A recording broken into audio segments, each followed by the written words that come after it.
Hey guys, this is part 2 of my series where I am ranking all of the historical fiction and fantasy TV series that I watched in 2021.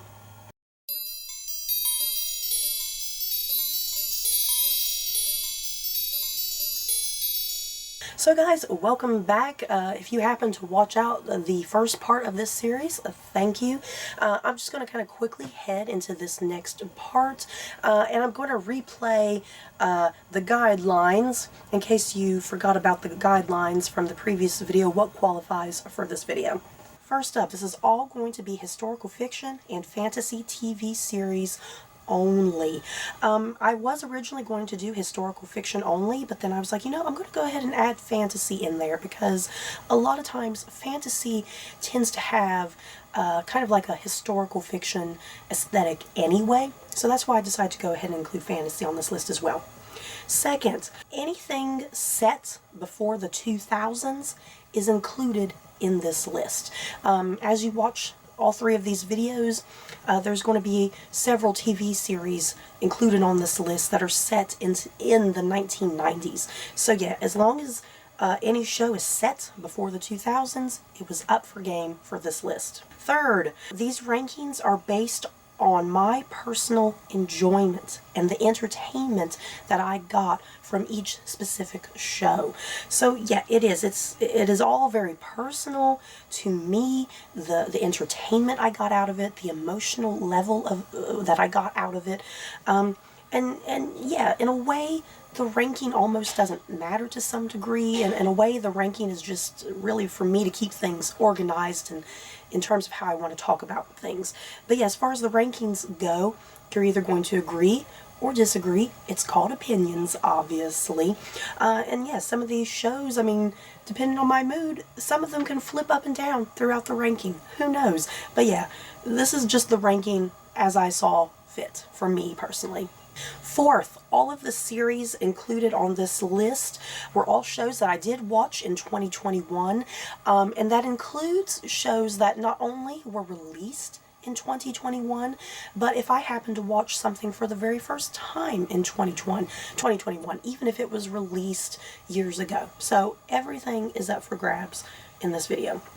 At number 20, American Crime Story, Impeachment. The third season in the American Crime Story anthology series follows the 1990s impeachment scandal of President Bill Clinton and the women involved, starring Sarah Paulson, Beanie Feldstein, Anna Lee Ashford, Edie Falco, and Clive Owen. Ooh, you guys, impeachment was pretty good. It was all sorts of kind of bizarre and crazy, really over the top. Sometimes even the performances were a little over the top, but oh boy, was it entertaining. You definitely got to give the show that. I was a kid in the 1990s during the impeachment scandal with President Bill Clinton. So of course, being a child during that time period, I did see it all over the news, and newspapers and the media and whatnot. I was aware of it going on during the time period, but I was, like I said, I was a child. I was young and innocent and naive. I didn't understand all of kind of the nuances, all the really deep political nuances going on during that time period. So it was really fascinating as a grown adult now to watch this show and kind of get a better understanding of what was going on during that time period. And what I also did, I made sure, I was like, hey, Mom and Dad, I need you to watch this show with me because I need, like, fact checking. So I made sure my mom and dad watched this show with me, and if I was ever kind of confused about something or didn't quite understand something, or if I was like, oh my god, did this really happen? I was able to have my parents as like fact checkers there next to me because they lived through that and they knew all of the scandalous stuff that was going on during that time period, So it definitely benefited my viewing experience to have some other people there with me to kind of help me get through this show and kind of be like, oh, okay, I'm getting this. Oh, this was real. I thought this was probably something made up. There's a lot of just stuff going on in this show that I just couldn't believe, like, this really, for real, happened, that is just absolutely freaking insane. I really did like Impeachment. The performances I felt were really very, very great.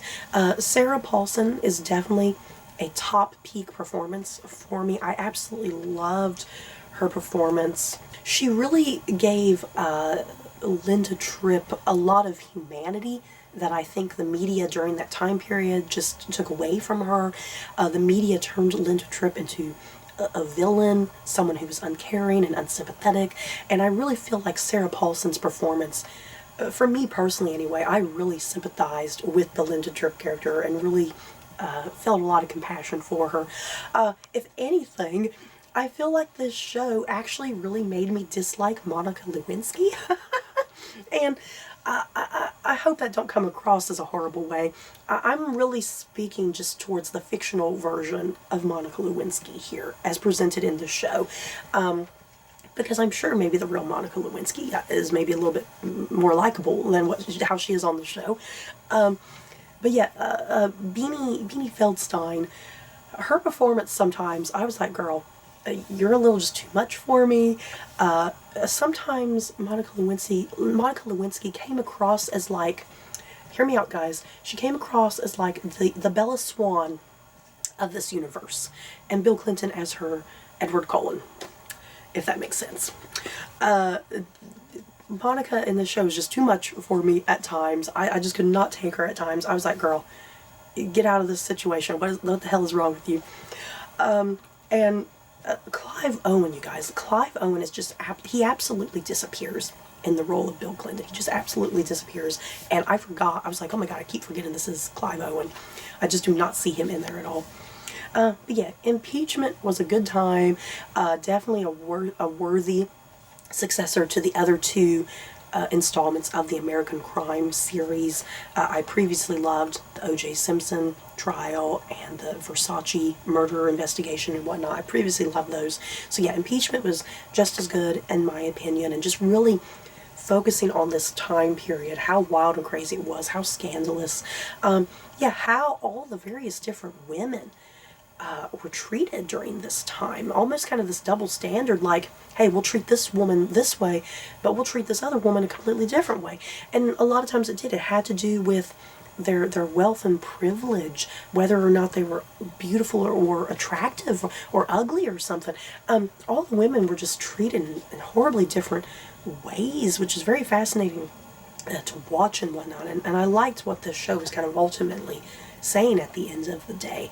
I think there was a lot of really good themes and messages in there in regards to just women's issues and whatnot, and how women during this time period were perceived and looked at and treated.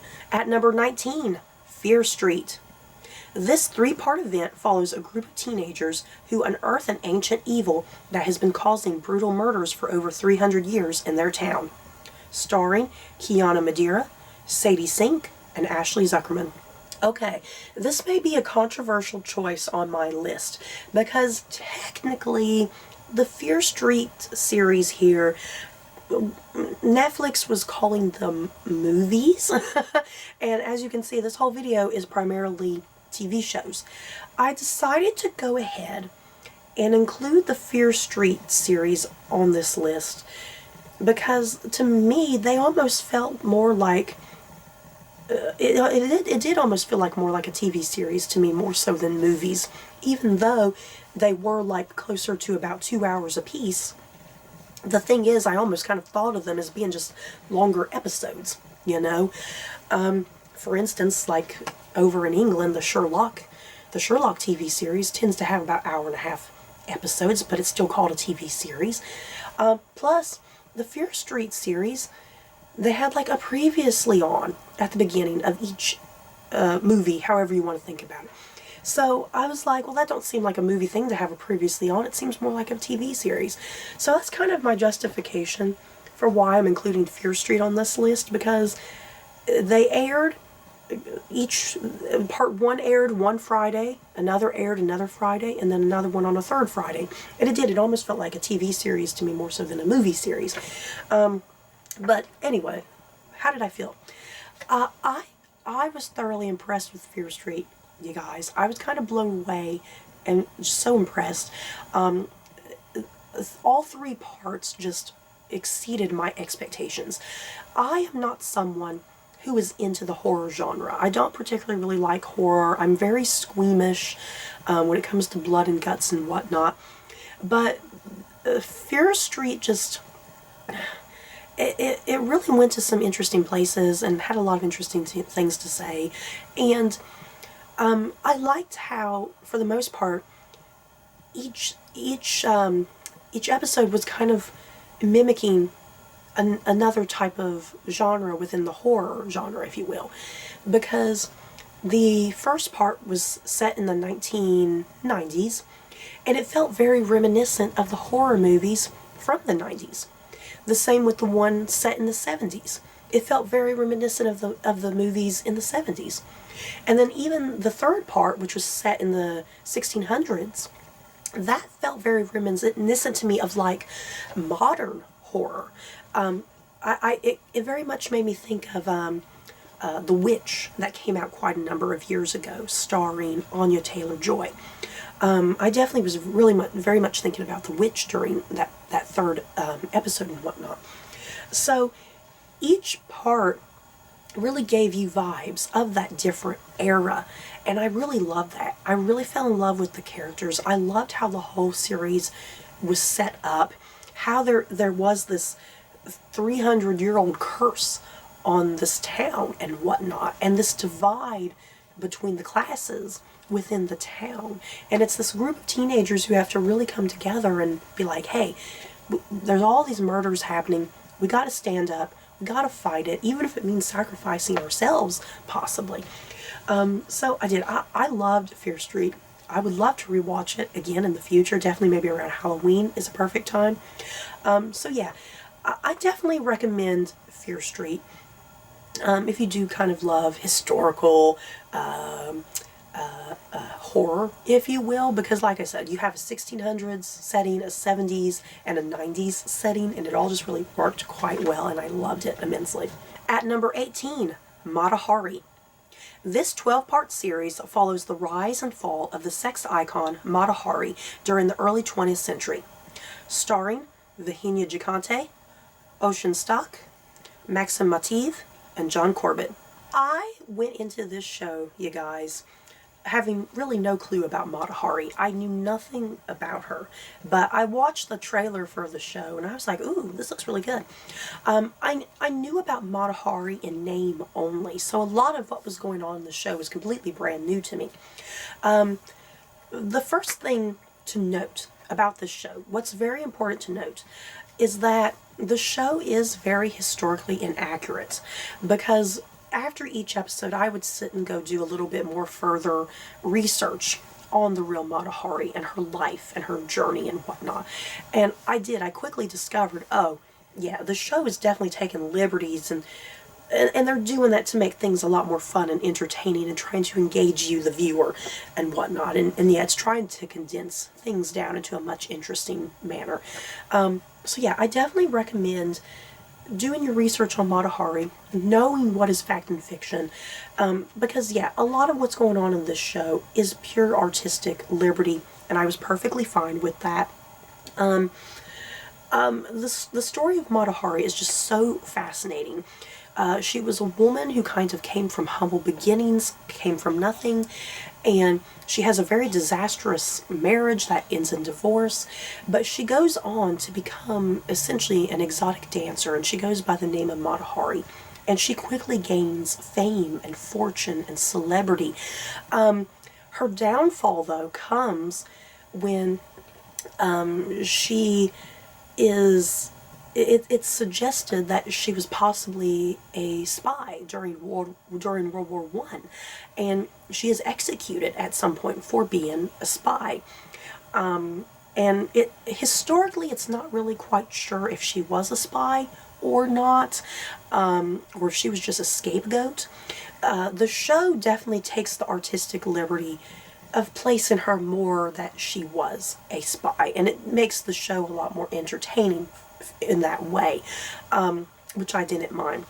So Either way, the story of Matahari is very fascinating and interesting, but also very heartbreaking as well, because she was a woman who had so much. Like I said, she came from nothing and really achieved something with herself and got fame and celebrity and whatnot, only to die in a rather tragic, horrible manner.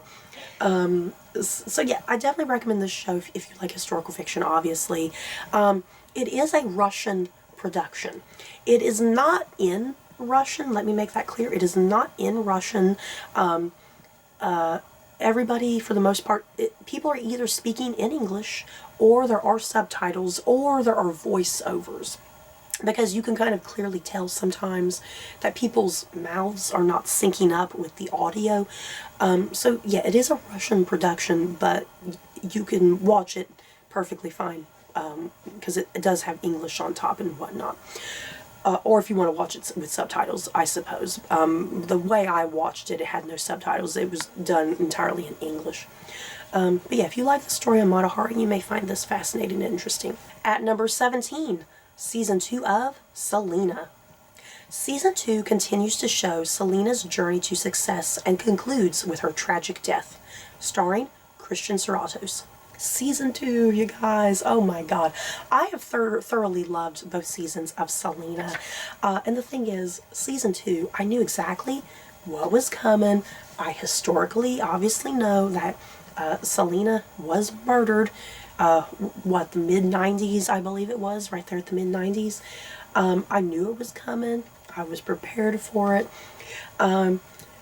Season 2 definitely takes you on a really wild, emotional journey, because you do know what's coming. I just really love the story of Selena, her humble beginnings, how she gains all this fame and celebrity. And Selena, as depicted in the show, she is just such a kind, humble human being. Sometimes I feel like the show, it's like I wish the show in some ways would have taken more chances and risks, because there seemed like there were occasions that they were terrified to give Selena like human complexity and human flaws and whatnot. It seemed like they were afraid to do that, and a lot of times Selena is depicted as being like this perfect, angelic figure, and I'm sure and positive she was probably a flawed human being as well. So there were those occasions that it's like I wish they could have made Selena maybe a little bit more interesting by giving her some more flaws, you know, to make her a little bit more relatable in some ways with that. But yes, Season 2 is definitely a great ride. You get to listen to all the fantastic, wonderful music of Selena. Christian Serratos really gets under the skin of Selena, and she comes alive as Selena. She's very believable in the role, I think, and I love the whole dynamic with the family. I love that the whole family is part of this, because even though the family were included in the Jennifer Lopez movie, this show definitely fleshes out the family a lot more and gives them a lot more story and whatnot, and character growth, and I really appreciated and love that. You know, it's not just about Selena, it's about her entire family and the relationship that they all have with one another, because they're a very close, tight family. Yeah, the father is very controlling and demanding, but with reason. So yeah, if you love the music of Selena, the story of Selena, I definitely recommend this show on Netflix. It's only 2 seasons, and we do know Selena dies, historically, obviously. And I do think this show stayed very respectful to her death. It did not linger on her death. The point of this show was not about her death. It was about her journey and her life and the joy and love that she spread through her music and whatnot. So yeah, it's very respectful in regards to her death, and it doesn't linger on that because it's not the purpose at the end of the day. So yeah, overall, a wonderful conclusion to the Selena series. At number 16, Miss Scarlett and the Duke. This 6-part first season follows Eliza Scarlett, who joins forces with a Scotland Yard inspector to help solve crime in 19th century London, starring Kate Phillips and Stuart Martin.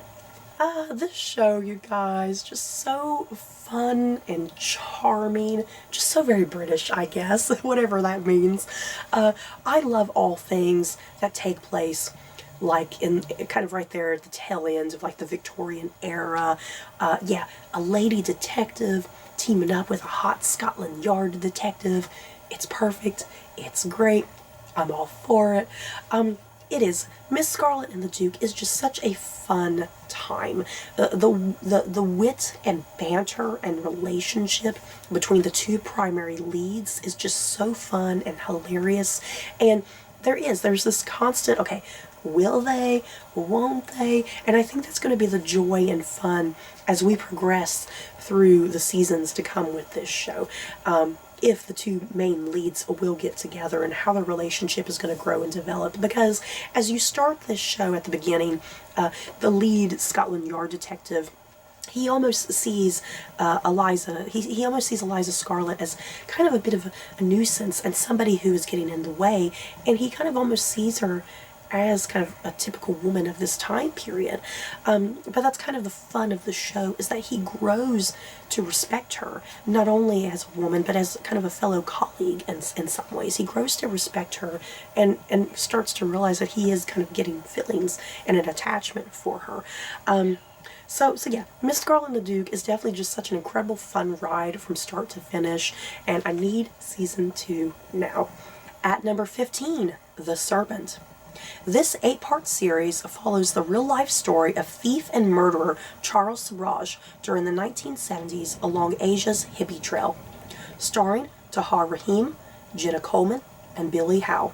Let me tell you what this show taught me. It taught me that if I ever am like, hey, I want to travel alone in Asia and find myself and discover myself, I better not do it alone and talk to strangers. That's exactly what this show taught me. This show made me terrified to travel. And that's kind of bad. Is that a shame to say? This show, ooh, so good, you guys. As I said with the synopsis of this show, it is based off of the real-life thief and murderer Charles Sabraj in the 1970s. I have never heard of this guy. So everything that was going on in the show was absolutely brand new to me. And I was very intrigued to find out where things were going. If he was going to get caught, if he was going to go to prison, if he was going to die.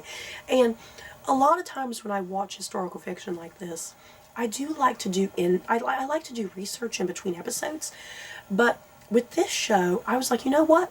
I don't really want to know anything. I'll do research after the fact. So yeah, I did research after the fact, and I do think this show stuck pretty close to a lot of the real things that were going on. Yes, there is artistic liberties and license taken, but for the most part, I think a lot of stuff was kept fairly close to what was realistically going on. And Tahar Rahim, wow, his performance as Charles Sabraj, absolutely magnificent. You can see the charm in him and how seductive he is. And even as you're watching it, you the viewer, you're kind of drawn into him because of his performance. And you got to kind of hold yourself back and be like, okay, wait a minute. He's kind of drawing me in as well. You can see why these young people are so attached to him, why they're so seduced by him, and kind of these promises, these false promises and offers that he gives them, you know. He really preys on the young and they're vulnerable. And like I said, since it is the 70s and whatnot, the hippies during this time, the young hippies, you know, who are very impressionable and kind of innocent in some ways, and he really preys on that and devours these people, and it's absolutely captivating. And yeah, I loved Jenna Coleman's performance as well. She's a young woman who kind of gets into this situation, and it quickly kind of gets over her head, and she can't get out of it. There's almost this sense of Stockholm syndrome with her, that she wants to escape, but she can't, and she won't let herself escape, and it's all very interesting, you guys. So yeah, The Serpent, it is on Netflix. I definitely recommend it, you guys. It is just so absolutely gripping and captivating, and just so many like twists and turns, and you're never quite sure what to expect and yet where the story is going. At number 14, A Very British Scandal. This 3-part series follows the scandalous divorce of the Duke and Duchess of Argyll during the 1960s, starring Claire Foy and Paul Bettany. I sure do love a good scandal, you guys. I have never heard of this scandal. Watching this series, this was my first time learning about the Duke and Duchess of Argyle, learning about this scandal, and oh boy, it's a doozy. It is just so freaking bizarre. There were things happening on this show. It's like, is this for real? This is too much, you know? But yeah, when I did research, it's like, okay, this is real. What a lot of this scandal is about, it follows the Duke and Duchess of Argyle, who were very rich and privileged. They were in love for a time, but then they had a very dramatic falling out.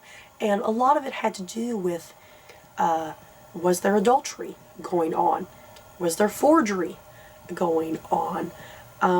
There's like pornographic photos running around.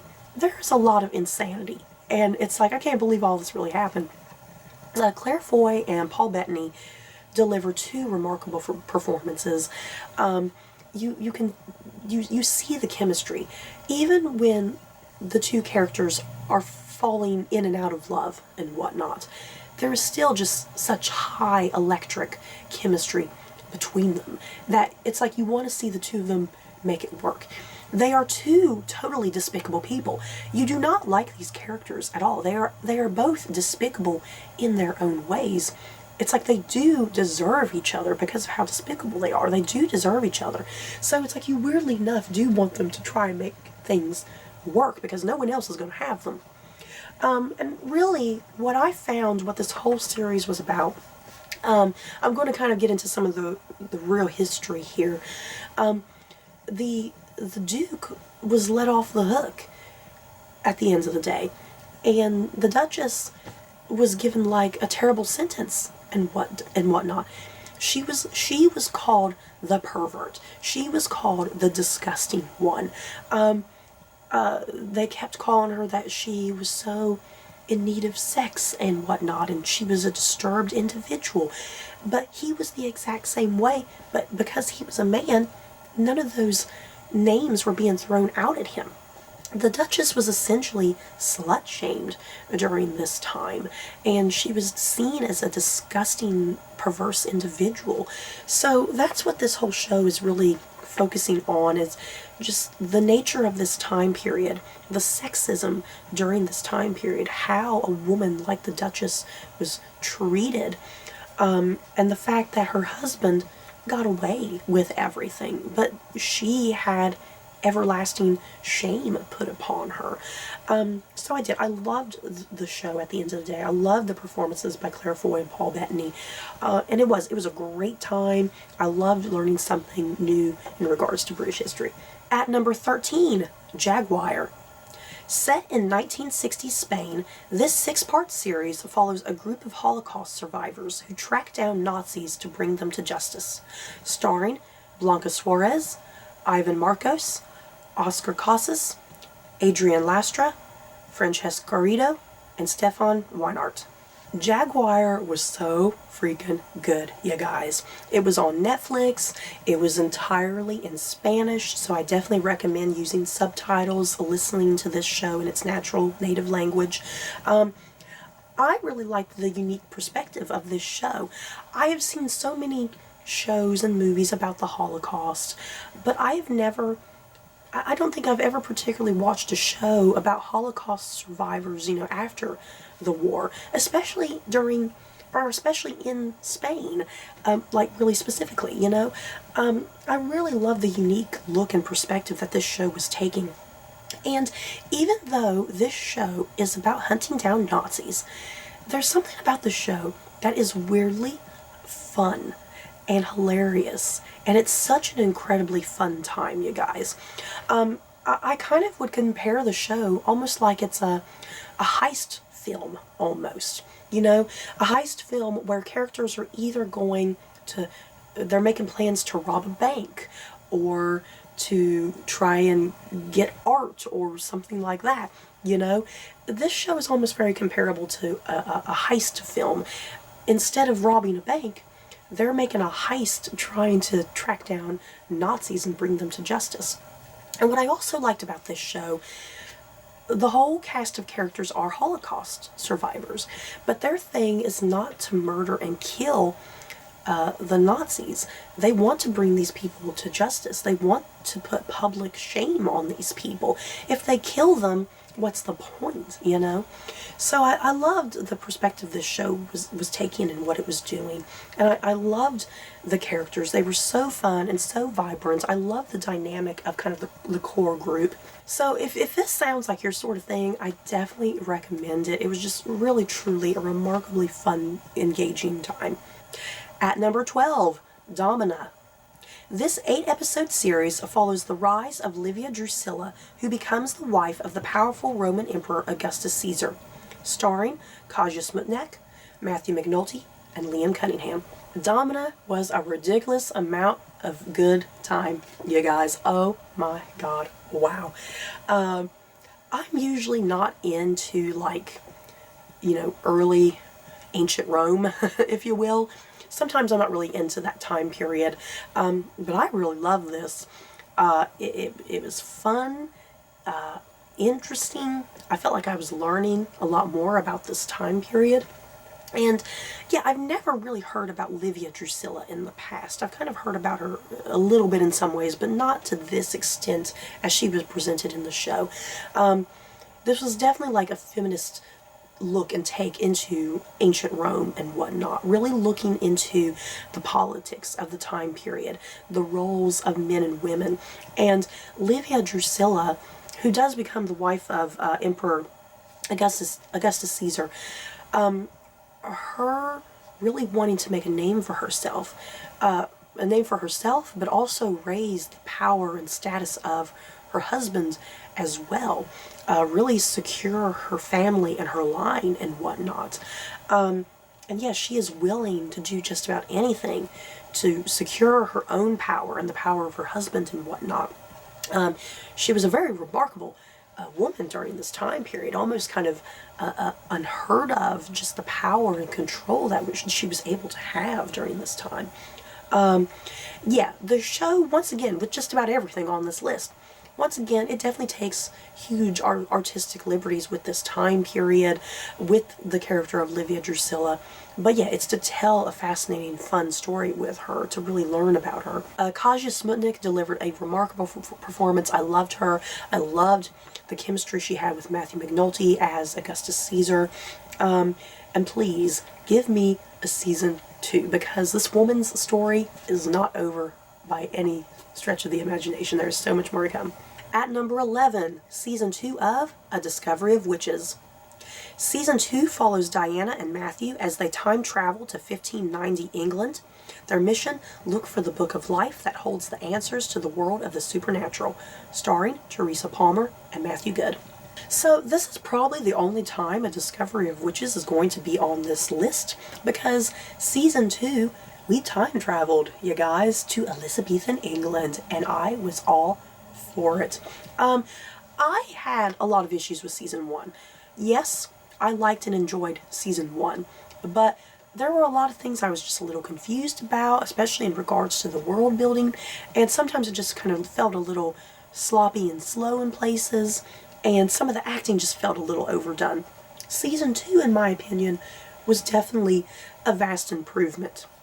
And I don't know if it did primarily have to do with the fact that the entirety of Season 2, except for a few minor episodes that would go back to the present, the majority of it was in Elizabethan England. And I loved the depiction of Elizabethan England in this show, as raw and gritty. There's magic lurking around, people who have it, people who don't. Yes, some of the key historical figures of this time period making some little cameos. We got to see Queen Elizabeth make an appearance. Christopher Marlowe is kind of a pivotal character. I really loved the characters of Diana and Matthew coming into this world. And Matthew, since he's a vampire, he lived during this time period. He's familiar with this time period and the do's and the do-nots. And Diana, who is a historian, she's just so enamored being here and getting to witness history and being part of it. And yeah, she is starting to learn more and more about her powers and how to control them and what she's able to do and whatnot. So yeah, season 2 was definitely really fun from start to finish. I loved being in Elizabethan England. It absolutely worked with the nature of the story. And I'm kind of sad we're leaving this, and season 3 we're going back to the present. But either way, I'm still excited for season 3 and see where it's going. So you guys, that is it for this part of my ranking my favorite historical fiction and fantasy TV series that I watched in 2021. So you guys, as you're watching these videos, feel free to talk about any of these shows that you watched and enjoyed, or maybe you didn't enjoy. And yeah, once you do watch the last part, feel free to rank your own personal shows. So yeah, that's it for this video. Don't forget to like, comment, and subscribe. And if you like this video, you may like these other videos. Bye guys.